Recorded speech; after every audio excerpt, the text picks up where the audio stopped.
Hello, everybody. Yeah, you could say big news from Norman on the, 16th day of January 2019. Yeah, Jalen Hurts, a guy that could very well help Oklahoma. Of course, no Kyler Murray, no Baker Mayfield. And if Jalen Hurts, the former Alabama quarterback, can be a big help for the Sooner team, hey, no problem.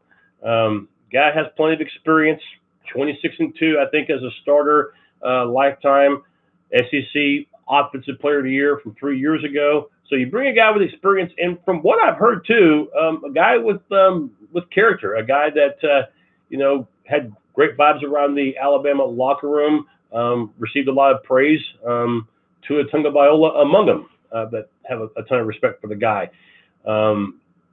So Jalen Hurts. This is a big get for Oklahoma. This really is, and if you had any doubts that Oklahoma was going to be the preseason favorite to win the Big 12 in 2019, I think those doubts have been answered.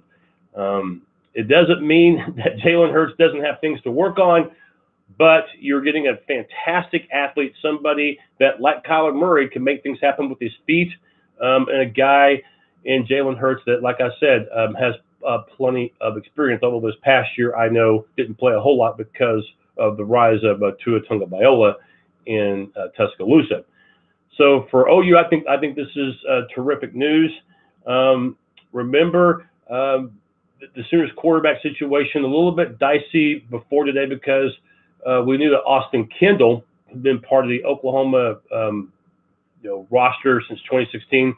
Announcing he's transferring to West Virginia. And I'll talk more about that later because there's a little bit of drama as well as some irony in that story. We'll talk more about Austin Kendall later. But Jalen Hurts, just in case you don't know much about him, as I mentioned, SEC Offensive Player of the Year 3 years ago, guided Alabama to the national championship game, had a big game statistically against Clemson. But, of course, we know that Clemson won that game on the last second touchdown by Hunter Renfrow. The next year, Hurts started all the games, went 11-1. And, of course, controversially, Bama got into the national championship Final Four, made it to the championship game. Hurts struggled like crazy against Georgia.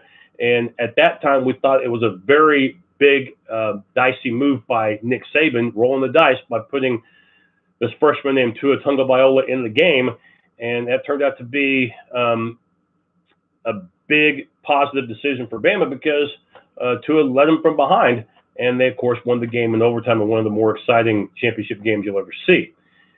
And then entering last year, the momentum, I guess you could say, from that title game propelled Tua to be the starter and Hurts to be the backup. So last year, Hurts only threw 70 passes, completed 51 of them. Percentage-wise, as far as completion percentage, did account for over 70%, but didn't really play any significant time until the SEC title game, just a month ago, or about a month and a half ago, when Tua was struggling and also had some injuries to deal with in the game. So Hurts comes in and leads Alabama from behind. So, that was a huge highlight for Jalen Hurts to lead Alabama from behind. And, of course, that allowed Oklahoma to get into the college football playoff because if Bama had lost that game, Bama still would have made the playoff, but OU would not have. Georgia would have got in, making it 2 SEC schools last year. But thankfully, Hurts did Alabama a big favor by coming from behind, but did Oklahoma a big favor, too, by allowing the Sooners to be one of those 4 teams in the college football playoff as a result of Georgia losing for a second time last season. A couple of things to remember about Jalen Hurts as far as what he needs to work on. Obviously, the accuracy. If you're a Bama fan, of course, those first 2 years, even though Hurts put up some terrific numbers, passing and rushing, his completion percentage wasn't that good. Just barely over 60% in both 2016 and 2017. And if you know anything about the Oklahoma offense and Kyler Murray and Baker Mayfield, the 2 previous starting quarterbacks, Baker Mayfield, I think for his career, averaged over 70% completion percentage. And in the 1 year that Kyler Murray was the starter, over 70% completion percentage. Now, am I expecting Jalen Hurts to complete 70% of his passes? Of course not.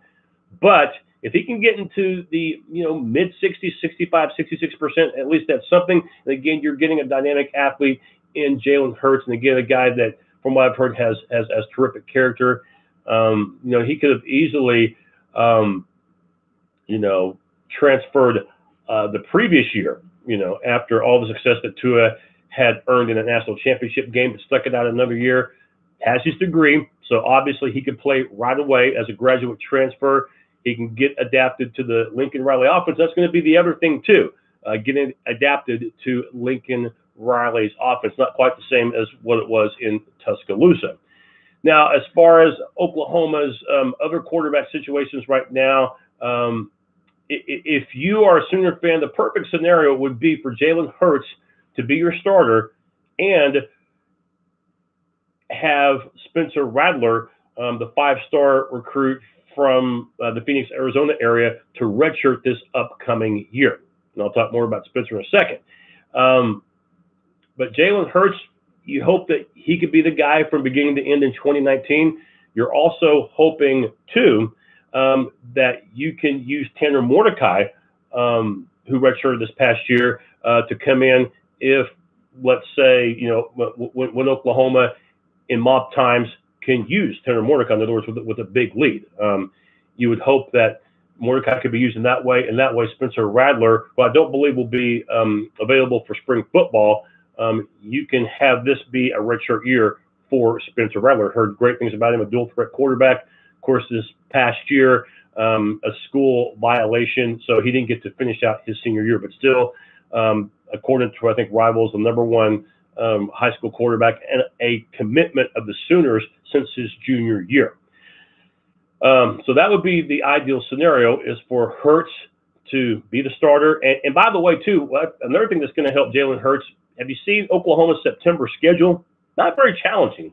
Houston, you get them at home. South Dakota, you get them at home. And your only non-conference road game will be at UCLA, who I know returns a lot of players, but UCLA has a lot of work to do. And I don't think Chip Kelly in year number 2 is going to have them winning the Pac-12. They'll probably be a little bit better, but still a game that the Sooners, I think, should win comfortably at the Rose Bowl in mid-September. So you're looking at the quarterback situation. By the way, Austin Kendall, and this is what I want to talk about too, transferring to West Virginia. But if you haven't heard, Oklahoma is trying to block him from being eligible. Just like Hurts, Kendall is a graduate transfer as well, so he'd be eligible to play right away. And obviously, since West Virginia and Oklahoma are rivals, Oklahoma does not want Rattler. I mean, not Rattler. They do not want Austin Kendall to be able to play this upcoming season. Obviously, the familiarity of the Oklahoma playbook, being a part of the Sooner roster for these past few seasons, even though he seldom has played, still Oklahoma does not want him immediately eligible this upcoming season. That's kind of, ironic in a way, because remember Baker Mayfield a few years ago when he came to Oklahoma, and Texas Tech was doing everything that they could to prevent him from playing. So it's kind of ironic now that the shoe is on the other feet. In this case, Oklahoma. A few years ago, they had to deal with trying to get Baker eligible, and now they're trying to make sure that Austin Kendall is not eligible for 2019, which, of course, right now would be, because he's already graduated. So Jalen Hurts, you got an experienced quarterback. There's no question, as I mentioned, 26-2 lifetime as a starter, and you'll only have him for 1 year. But we've seen what Oklahoma has done with transfers at the quarterback spot. A couple of Heisman Trophy winners, the last 2. And you're getting a guy that knows what it's like to win and knows what it's like to play in big games as well. And certainly wish all the best for Jalen Hurts. And certainly you're getting some experience at the quarterback position when the QB position, as far as the experience, was looking a bit dicey entering the 2019 season. That's all for now. Boomer Sooner.